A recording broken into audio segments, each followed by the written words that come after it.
একদিন এক সিংহ অনেক দূরের জঙ্গল থেকে মধুপুরের এই জঙ্গলে আসে।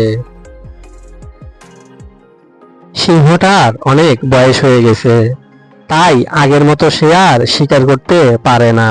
সিংহ ক্ষুধায় কাতর হয়ে এদিক সেদিক দিনরাত একটা খাবারের আশায় ঘুরে বেড়ায়। সিংহটা একদিন বনে একটা মুরগি ধরার চেষ্টা করলো, কিন্তু বয়সের কারণে দৌড়াতে পারল না। মুরগিটি কু বলে সেখান থেকে পালিয়ে গেল। ওই বনে ছিল এক দুষ্ট শিয়াল। শিয়ালের মাথায় সবসময় ছিল কিভাবে অন্য পাখিদের ক্ষতি করা যায়। শিয়াল সবসময় পাখিদের ডিম চুরি করে খেত। বনের সব পাখিরা সবসময় শিয়ালের উপর রেগে থাকত। ওই বনে একটি টুনি নামের মায়াবী পাখি থাকত। সিংহের এমন অবস্থা দেখে টুনির খুব মায়া হলো। টুনির মাথায় তখন একটা দারুণ বুদ্ধি এলো, এক ঢিলে দুই পাখি মারা যাবে, সিংহের পেটও ভরবে, দুষ্ট শিয়াল শাস্তিও পাবে। এইভাবে টুনি সিংহকে ডেকে বলল, মহারাজ, আমি জানি কোথায় অনেক খাবার আছে। আপনি যদি একটা কাজ করেন তাহলে নিশ্চিন্তে পেট ভরে খাবার খেতে পারবেন। সিংহ খাবারের আশায় রাজি হয়ে গেল। ঠিক আছে, বলো টুনি, আমাকে কি করতে হবে? আমাদের একটা কাজ করে দিতে হবে। এই মাঠের মধ্যে একটা গুহা আছে, এই গুহায় শিয়াল থাকে। এই শিয়াল আমাদের ডিম চুরি করে খায়, ওকে একটা শাস্তি দিতে হবে। ওই শিয়ালের গুহার ভিতরে অনেক খাবার লুকানো আছে। এই বলে টুনি উড়ে গেল আগে আগে, সিংহ পিছনে পিছনে। সেদিন শিয়াল একটা মুরগি ধরে এনেছিল।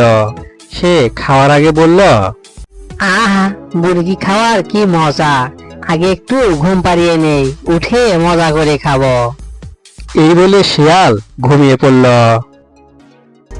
গুহার সামনে এসে টুনি সিংহকে বলল, মহারাজ, এই গুহার ভিতরে সব খাবার আছে।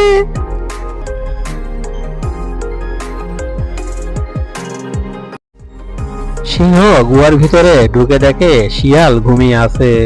ওই বেটা দুষ্ট শিয়াল, ওঠ ঘুম থেকে। শিয়াল তড়িঘড়ি করে উঠে বসে। ওই বেটা দুষ্ট শিয়াল, তুই পাখিদের ডিম চুরি করে খাস, আজকে তোর সাজা হবে।